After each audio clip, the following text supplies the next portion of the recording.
It's our lecture third of some basic concept of chemistry.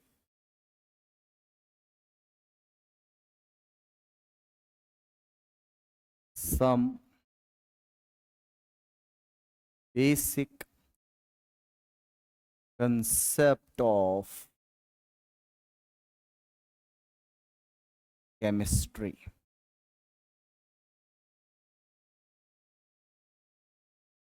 Till now, what we have discussed, sir?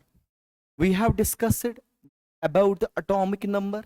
Atomic number is denoted as the number of atomic number is denoted as the number of protons present in an atom. इसी तरह अगर हम बात करेंगे atomic mass के बारे में, तो एटॉमिक मास किसके बराबर होता है? Number of protons plus number of neutrons. और इसी तरह अगर मैं बात करूंगा न्यूट्रल एटम की, नंबर ऑफ प्रोटॉन्स बराबर होते हैं नंबर ऑफ इलेक्ट्रॉन्स के। तो अभी तक हमने क्या पढ़ा? रिकैप, एटॉमिक नंबर के बारे में, एटॉमिक नंबर के बारे में। It is equal to number of protons. Atomic number is equal to number of protons. इसी तरह atomic mass, atomic mass is denoted by A. It is equal to number of protons plus number of neutrons. इसी तरह मैंने आपको ये भी बोला था in neutral atom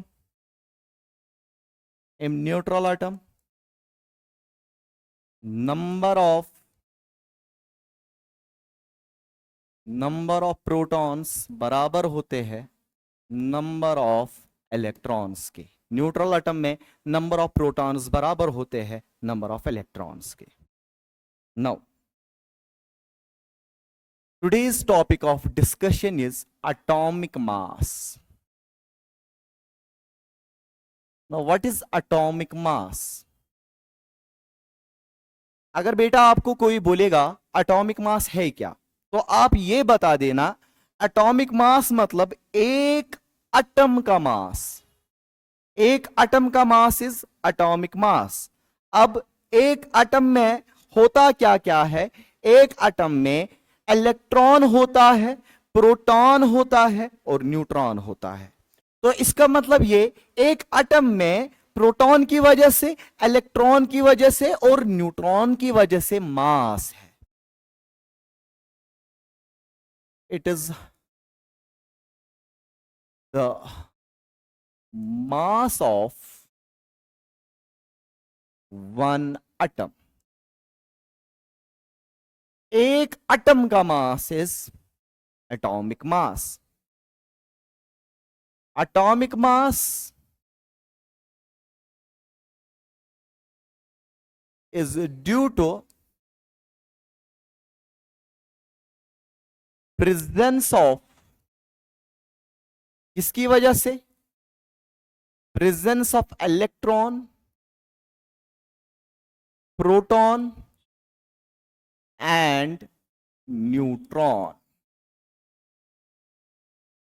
for example, मेरे पास ऑक्सीजन 816 है, मेरे पास ऑक्सीजन 816 है। तो इसका मतलब क्या? This 8 is atomic number.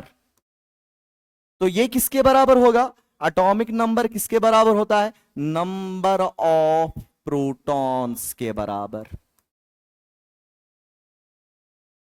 और इसी तरह अगर atomic number number of protons के बराबर होता है, तो मेरे पास नंबर ऑफ प्रोटॉन्स कितने हैं? 8। सर ये एक न्यूट्रल एटम है, नंबर ऑफ प्रोटॉन्स किसके बराबर? नंबर ऑफ इलेक्ट्रॉन्स के। तो नंबर ऑफ इलेक्ट्रॉन्स किसके बराबर? नंबर ऑफ इलेक्ट्रॉन्स भी 8 के बराबर होंगे।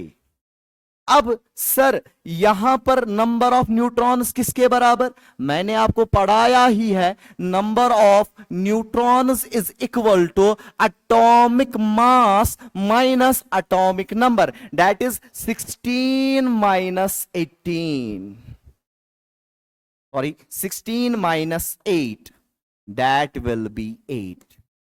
तो मेरे पास है क्या, 1 एटम ऑफ, तो क्या मैं लिख सकता हूं 1 atom of oxygen has 8 electrons, comma 8 protons, comma 8 neutrons. बोल सकता हूं, क्या मैं बोल सकता हूं एक ऑक्सीजन एटम में 8 इलेक्ट्रॉन्स प्रेजेंट है, 8 न्यूट्रॉन्स प्रेजेंट है और 8 प्रोटॉन्स प्रेजेंट है। अब मेरे बेटे, तो मैं ऐसे लिख सकता हूं mass of 1 atom of oxygen is equal to mass of electron which are present in the oxygen plus mass of proton, वो प्रोटॉन जो ऑक्सीजन में प्रेजेंट है, प्लस मास ऑफ न्यूट्रॉन। अब आपको पता ही है मास ऑफ इलेक्ट्रॉन किसके बराबर, सर मास ऑफ इलेक्ट्रॉन होता है 9.1 इंटू 10 रेज़्ड पावर माइनस 28 ग्राम। अब ये एक इलेक्ट्रॉन का मास है, मेरे पास कितने इलेक्ट्रॉन्स है, सर आपके पास 8 इलेक्ट्रॉन्स है, तो इंटू 8 कीजिए, प्लस मास ऑफ 1 प्रोटॉन, एक प्रोटॉन का मास कितना होता है, that is 1.6 into 10 raised power minus 24। तो मेरे पास कितने प्रोटॉन्स है, मेरे पास 8 प्रोटॉन्स है, तो इंटू 8 कीजिए। इसी तरह मास ऑफ न्यूट्रॉन, एक न्यूट्रॉन का मास कितना होता है, that is 1.6, that is plus 1.6 into 10 raised power minus 24, एक न्यूट्रॉन का मास, बट मेरे पास कितने न्यूट्रॉन्स है, 8। Is it clear. अब मेरे बेटे मास ऑफ इलेक्ट्रॉन इतना कंपेरेटिवली छोटा है mass of electron, sorry mass of proton और मास ऑफ न्यूट्रॉन से, इसीलिए हम मास ऑफ इलेक्ट्रॉन को 0 मानते हैं। तो आप मास ऑफ इलेक्ट्रॉन को अप्रोक्सीमेटली 0 मानेंगे, तो ये सारी टर्म 0 आएगी। अब मेरे पास है क्या, that is 1.6 into 10 raised power minus 24 into 8 plus 1.6 into 10 raised power minus 24 into 8। अब मेरे बेटे 1.6 into 10 raised power minus 24, 1.6 into 10 raised power minus 24, ये कॉमन आएगा, तो क्या बचेगा 1.6 into 10 raised power 1.6 into 10 raised power minus 24, यहां पर 8 प्लस 8 आएगा, 8 प्लस 8 आएगा, that is 8 plus 8 is 16 into 1.6 into 10 raised power minus 24। अब मेरे बेटे 8 प्लस 8 हो गया 16, that is 16 into 1.6 into 10 raised power minus 24। इस चीज को हम 1 AMU कहते हैं। क्या मैं लिख सकता हूं that mass of 1 atom of oxygen is 16 AMU? Mass of 1 atom of oxygen atom is 16 AMU. इसी तरह अगर मैं दूसरी एग्जांपल लूंगा, that is magnesium 1224। अब इस मैग्नीशियम में नंबर ऑफ प्रोटॉन्स कितने हैं, that is 12। Number of electrons कितने हैं, sir that is also 12 sir, क्योंकि ये न्यूट्रल एटम है। अब मेरे बेटे नंबर ऑफ न्यूट्रॉन्स कितने हैं? Sir that is 24 minus 12, that will be 12। Is it clear? तो क्या मैं लिख सकता हूं mass of one atom, mass of one atom of magnesium is equal to mass of electron plus mass of proton plus mass of neutron। is it clear? एक magnesium में है क्या? एक मैग्नीशियम में या तो इलेक्ट्रॉन प्रेजेंट है, या तो प्रोटॉन प्रेजेंट है, और या तो न्यूट्रॉन प्रेजेंट है। इसी की वजह से एक मैग्नीशियम का मास है। अब एक इलेक्ट्रॉन का मास कितना है? एक इलेक्ट्रॉन का mass is 9.1 into 10 raised power minus 28 ग्राम। एक प्रोटॉन का मास कितना है? एक प्रोटॉन का mass is 1.6 into 10 raised power minus 24 ग्राम। एक न्यूट्रॉन का मास कितना है? That is 1.6 into 10 raised power minus 24 ग्राम। तो एक इलेक्ट्रॉन का मास कितना है? That is 9.1 into 10 raised power minus 28 ग्राम। अब मेरे पास कितने इलेक्ट्रॉन्स है? मेरे पास 12 इलेक्ट्रॉन्स है। एक का इतना तो 12, 12 का कितना होगा? डेट इज इंटू 12 प्लस मेरे पास कितने प्रोटॉन्स है? मेरे पास 12 प्रोटॉन्स है। एक प्रोटॉन का मास कितना है? That is 1.6 into 10 raised power minus 24 into 12 plus 1.6 into 10 raised power minus 24 into 12। Is it clear? अब मैंने अभी बोला कि मास ऑफ एन इलेक्ट्रॉन को हम अप्रोक्सीमेटली 0 मानेंगे, तो क्या आएगा? That is 1.6 into 10 raised power minus 24 into 12 plus 1.6 into 10 raised power minus 24 into 12। तो यहां पर मेरे पास जो आएगा that is 12 plus 12 plus 12 into 1.6 into 10 raised power minus 24, that will be 24। 1.6 into 10 raised power minus 24 ग्राम को हम AMU कहते हैं, 1 AMU कहते हैं, तो इसको हम 24 AMU बोलेंगे। अब बेटा जी आप याद रखिएगा, जब भी आपके एग्जाम में या पेपर में या कॉपी पे या बुक पे कहीं भी AMU लिखा होगा या U लिखा होगा, तो आप ये समझ लेना ये एक एटम का मास है। जब भी आपके पास एक AMU लिखा होगा तो उसका मतलब ये है ये एक एटम का मास है। ठीक है ना? Now we will jump into the molar mass. Now what is molar mass? Now what is molar mass? Sir molar mass is the mass of 1 mole atoms. जैसे एक एटम का मास इज एटॉमिक मास, इसी तरह एक मोल atom का मास या एक मोल molecule का mass is molar mass. It is the mass of 1 mole atoms और molecules। अब बेटा याद रखना, अगर ये एक मोल एटम का मास होगा तो हम इसको ग्राम एटॉमिक मास कहेंगे, और अगर ये एक मोल मॉलिक्यूल का मास होगा तो हम इसको मॉलिक्यूलर मास कहेंगे। Is it clear? mass of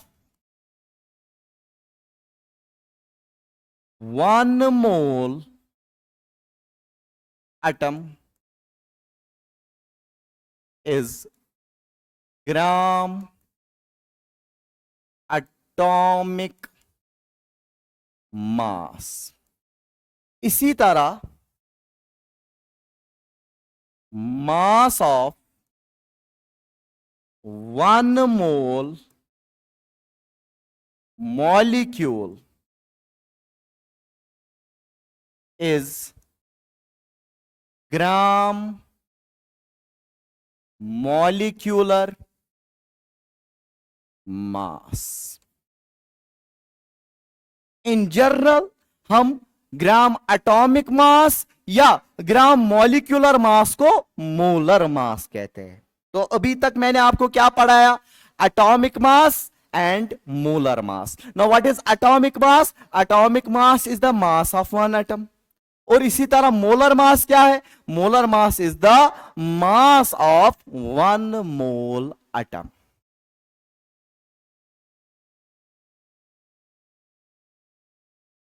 अगर मैंने किसी जगह लिखा सोडियम 1123, अगर मैंने लिखा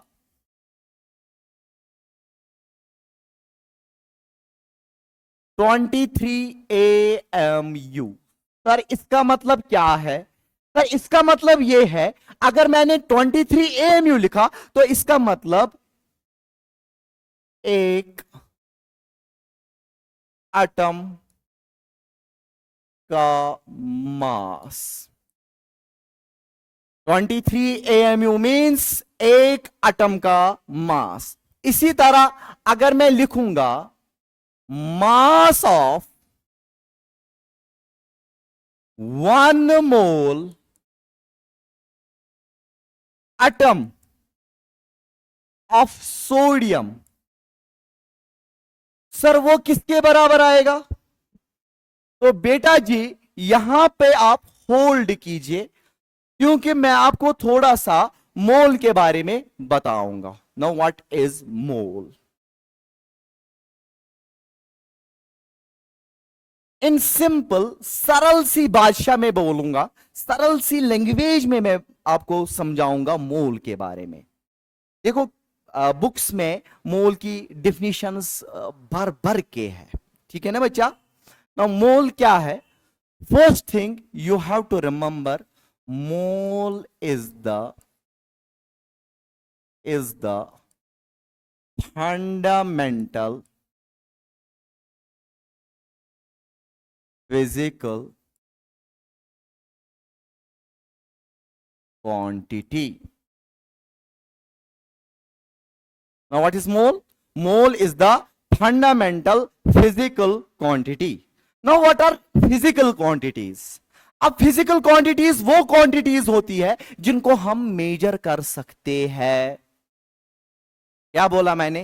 now what are physical quantities? आपने फिजिक्स में पढ़ा ही होगा। Physical quantities.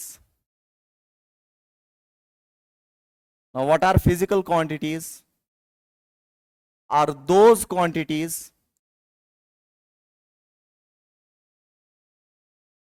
are those quantities which can be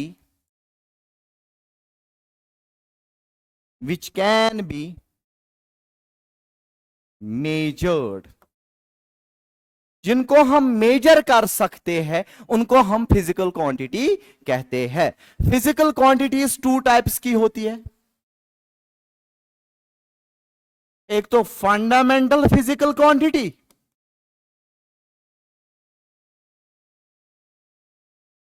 और second one is derived physical quantity. अब कोई बोलेगा सर कहां पहुंच गए? अरे यार बेसिक्स क्लियर करने हैं ना। I know the where students are lagging. क्या बोला मैंने? Physical quantities are of 2 types, एक तो फंडामेंटल फिजिकल क्वांटिटीज, दूसरा हाँ डिराइव्ड फिजिकल क्वांटिटीज। अब फंडामेंटल फिजिकल क्वांटिटी में क्या क्या आएगा? Length, mass, time, temperature, amount of substance,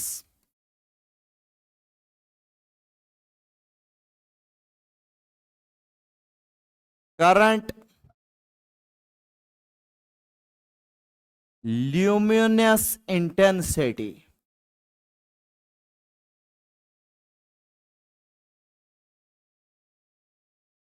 अब फंडामेंटल फिजिकल क्वांटिटीज वो क्वांटिटीज होती है जो independent on another physical quantities, on other physical quantities, यानी कि वो फिजिकल क्वांटिटीज ये जो वो फिजिकल क्वांटिटीज वो जो इंडिपेंडेंट हो अदर फिजिकल क्वांटिटीज पे।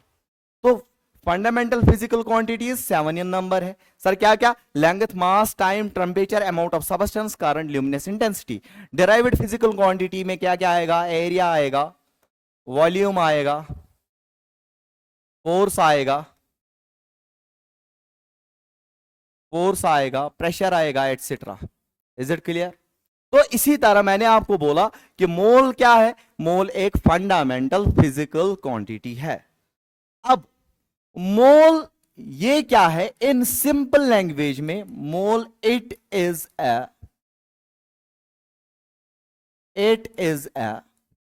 नंबर जिसके आगे लगाएंगे, मोल जिसके आगे लगाएंगे उसको क्या बनाएगा? उसको बनाएगा 6.022 इंटू 10 रेज़ड पावर 23। तो क्या बोला मैंने? मोल एक नंबर है जिसके आगे लगाएंगे उसको क्या बनाएगा? उसको बनाएगा 6.022 इंटू 10 रेज़ड पावर 23। इसी 6.022 इंटू 10 रेज़ड पावर 23 को हम एवोगैड्रोस नंबर भी कहते हैं। फॉर एग्जाम्पल, अगर मैं आपको बोलूंगा 1 मोल एप्पल, तो 1 मोल एप्पल किसके बराबर होंगे? ये होंगे 6.022 इंटू 10 रेज़ड पावर 23 एप्पल। तो क्या बोला मैंने? मोल जिसके आगे होगा उसको क्या बनाएगा? इसको बनाएगा 6.022 इंटू 10 रेज़ड पावर 23। इसी तरह अगर मैं बोलूंगा 2 मोल एटम्स, तो ये कितने एटम्स है? ये 2 इंटू, क्यों 2 मोल है ना, 2 इंटू मोल के बदले क्या आएगा? 6.022 इंटू 10 रेज़ड पावर 23 एटम्स। अब मेरे बेटे, क्या मैं लिख सकता हूं 6.022 इंटू 10 रेज़ड पावर 23 के बदले NaB? तो क्या बनेगा ये? 2Na atoms. Is it clear? तो क्या मैं लिख सकता हूं 3 मोल इलेक्ट्रॉन? तो कितने इलेक्ट्रॉन्स होंगे सर? 3, दैट इज 3 लिखेंगे ऐसे ही, मोल के बदले क्या? Na, 3Na electrons. Is it clear? इसी तरह अगर मैं लिखूंगा 4 मोल प्रोटॉन्स, तो किसके बराबर? तो कितने प्रोटॉन्स आएंगे? 4 into Na protons. Hope it is clear. अब हम वापस जाएंगे मोलर मास पे। तो मैंने आपको बोला atomic mass is defined as the mass of an atom. इसी तरह मोलर मास एक मोल एटम का मास, एक मोल एटम का मास। अभी आपने mass of 1 mole atom of sodium is called as molar mass, is called as atomic mass of sodium, gram atomic mass of sodium, gram atomic mass of sodium. For example, मैंने लिखा 23 AMU। Sir ये एक atom का मास है। अब मैंने इसको into किया Na, तो इसका मतलब क्या? ये एक मोल एटम का मास है। अब बेटा जी याद रखना एक रिलेशन, 1 AMU इंटू Na बराबर होता है 1 ग्राम के। इंपॉर्टेंट है, 1 AMU इंटू Na बराबर होता है 1 ग्राम के। तो क्या आएगा? 23 AMU इंटू Na किसके बराबर? 1, तो 23 ग्राम। इसी तरह अगर मैं आपको बोलूंगा हाइड्रोजन 1, अब मैंने लिखा 1 AMU, इसका मतलब क्या? सर ये एक हाइड्रोजन का मास है। अगर मैं अब लिखूंगा 1 मोल हाइड्रोजन का मास, 1 मोल हाइड्रोजन का मास, तो मैं क्या करूंगा 1 AMU को इंटू Na करूंगा, वो क्या बनेगा 1 gram. It's called as the gram atomic mass और ग्राम मॉलिक्यूलर मास. होप आपको ये समझ में आया होगा. Thank you. All the very best.